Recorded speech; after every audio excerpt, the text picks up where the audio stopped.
नमस्कार देवी और सज्जनों, एक बार आपका फिर से स्वागत है। और आज हम इस सीरीज़ की तीसरी क्लास करने जा रहे हैं। और आज एक बहुत ही महत्वपूर्ण टॉपिक को हम कवर करेंगे। ये जो टॉपिक है मुख्य रूप से तो AI PGET के लिए इम्पोर्टेंट है, AMO के एग्जामिनेशन के इम्पोर्टेंट है, बट UG में ये इतिहास के पॉइंट ऑफ व्यू से आपसे पूछा जा सकता है, तो आपको पता होना चाहिए। और चूँकि अब 20 क्वेश्चन हमारे MCQ में आने लग गए हैं तो क्वेश्चन कहीं से भी आ सकता है, तो पढ़ना तो हमें है ही। आइए जल्दी से देखते हैं इसको। हमें ध्यान रखना है कि चरक संहिता पर कुल टीकाओं की संख्या 43 और ये क्वेश्चन कई बार पूछा जा चुका है, ठीक है। जबकि हम बागवट पर 44 देखते हैं, वो हम अलग पढ़ेंगे। और 43 टीकाएँ चरक संहिता पर, जिसमें से केवल 17 जो टीकाएँ हैं वो संस्कृत की टीकाएँ हैं, और इसमें से केवल 6 ही हमारे पास इस समय अवेलेबल है।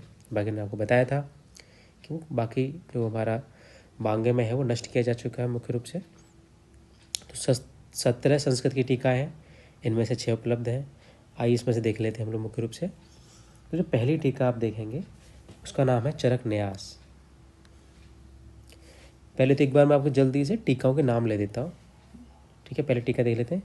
चरक न्यास टीका है, चरक पंजिका है, निरंतर पद व्याख्या है, न्यास टीका अलग से है, चरक वार्तिक है, परिहार वार्तिक है, बृहदतंत्र प्रदीप है, चरक चंद्रिका है, चरक भाष्य है, आयुर्वेद दीपिका है, चरक तत्व प्रदीपिका है, चरक प्रकाश कौस्तुभ है, चरक उपस्कार है, जल्प कल्प तरु है और चरक प्रदीपिका है। और उनको राइटर के हिसाब से देखते हैं। तो आप लोग जानते हो कि चरक न्यास, पहले तो क्वेश्चन यहाँ से बनता है कि सबसे पहली टीका कौन सी चरक की, तो आपको याद रखना है 6 AD की यानी कि 6वीं सदी की जो टीका है पहली हमारी, वह चरक न्यास। शुरुआत देखो, जब भी इंसान कोई काम करता है तो नया काम करता है, और नया काम करता है तो पहला काम होता है, तो इस तरह से रखना, न्यास से नया, पहली टीका याद हो जाएगी। और जब इंसान कोई नया न्यास यानी कि न्याय करना, ये न्याय से, और न्याय करने के लिए सिक्स सेंस का डेवलप होना बहुत ज़रूरी है। जिसका सिक्स सेंस अच्छा होता है, क्योंकि दोनों पार्टी, कोई भी इंसान अपने हर पहलू को तो नहीं बताता है, तो अगर आपका सिक्स सेंस अच्छा है तभी आप पीछे का हिडन ट्रुथ जान सकते हो, उसका न्याय कर सकते हो। और न्याय करने के लिए हमारे कल्चर में राजा हरिश्चंद्र का नाम लिया जाता है, जो हमेशा सत्यवादी थे। आज भी हम हरिश्चंद्र की जो है उनका जो उदाहरण देते हैं कि बहुत हरिश्चंद्र बनने हो गया है ना। तो रखना, न्याय कौन करेगा, हरिश्चंद्र करेंगे, और सिक्स सेंस से करेंगे। इनके केवल सूत्रस्थान के 3 अध्याय तक हमें मिलते हैं, सोचिए केवल 3 चैप्टर मिल रहे हैं। अगले जो टीकाकार हैं वो स्वामी कुमार है, और उन्होंने चरक पंजिका लिखी है, चरक पंजिका लिखी है, ठीक है। आप लोग पंजिका से याद करें तो जो स्वामी जी कथा करते हैं, वो लास्ट में कथा करने के बाद सत्यनारायण भगवान की जय बोलने के बाद पंजीरी बांटते नहीं बांटते हैं, तो स्वामी कुमार से आप पंजिका याद रखोगे। और ये सास से स्वामी, सास से सेवंथ याद रखना है ना। या फिर ऐसा रख सकते हो कि जो स्वामी जी होते हैं वो सबके साथ समानता का व्यवहार करते हैं। आप कैसे भी याद रखना, वैसे सास से सेवन, सास से स्वामी याद रखोगे, मैंने ऐसे याद किया हुआ है। फिर आपको याद करना निरंतर पद व्याख्या, और ये वाली जो टीका है ये बहुत बार पूछेगी बच्चों, याद रखना। ये वाली टीका जो है, इसमें से एक ये वाली टीका, एक ये वाली, एक ये वाली,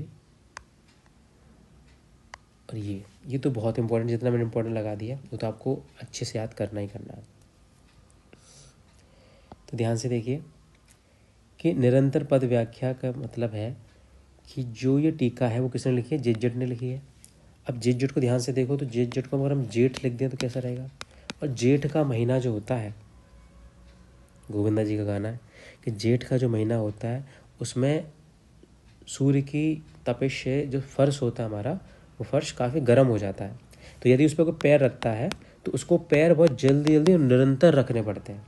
अगर आप एक जगह पैर रख लोगे ज़मीन पर तो बहुत गर्म हो जाएंगे, आप रख ही नहीं पाओगे, तो निरंतर पद रखने पड़ते हैं। तो जेठ की दोपहरी में निरंतर पद रखने पड़ते हैं, निरंतर पद व्याख्या रखोगे। फिर से देखो न्यास आया है, और याद रखना कि अगर किसी का हम लोग न्यास या निर्यास निकालते हैं तो वो उसका एक्सट्रैक्ट होता है, या हम कहें को एसेंस होता है। और एसेंस से क्या होता है, किसी चीज़ का अमृत होता है, किसी चीज़ का एक्सट्रैक्ट उसका क्या होता है, अमृत होता है, इसका मूलभूत भाग होता है।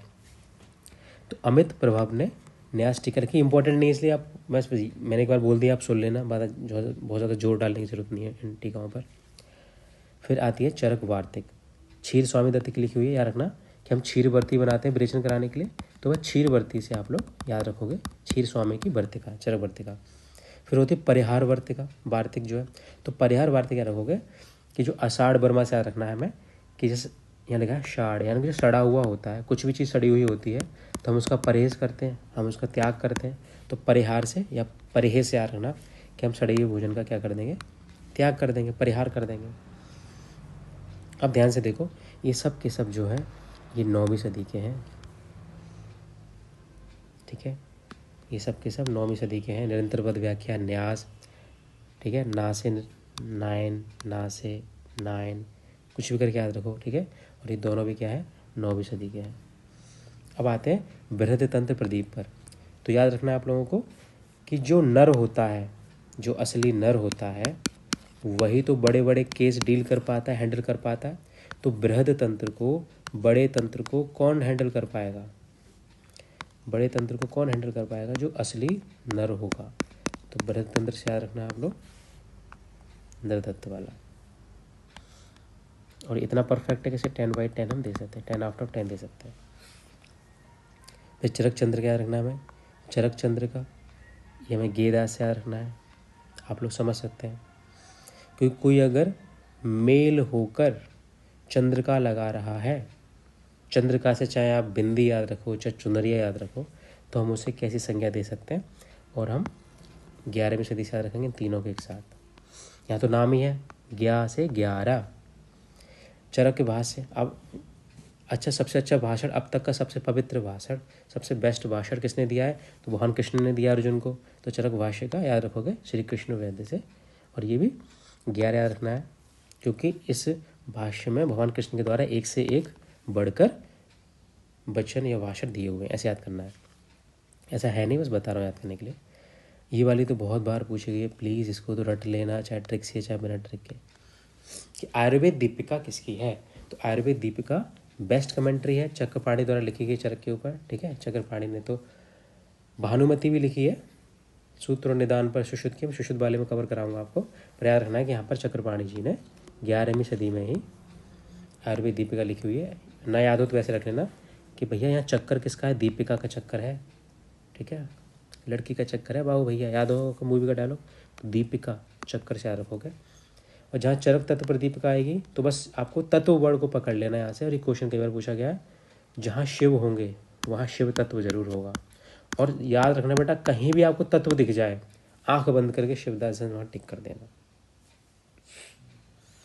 ठीक है। और बात करते हैं चरक प्रकाश कौस्तुभ की। तो नरसिंह कबीरा से याद करना। आप लोग जानते हो जो नरसिंह भगवान थे, हिरण्यकश्यप का जो है, उन्होंने क्या स्तंभ से निकलकर, स्तंभ को तोड़कर, खंभे को तोड़कर बाहर आए थे, और लाइट लाइट चमक गई थी चारों तरफ। तो प्रकाश से इसको याद रखेंगे, नरसिंह कविराज को।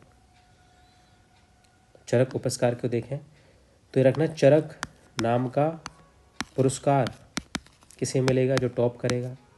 और कौन देगा, वो हमारे मुख्यमंत्री जी, योगी जी देंगे। बस याद करने के लिए याद रखना है।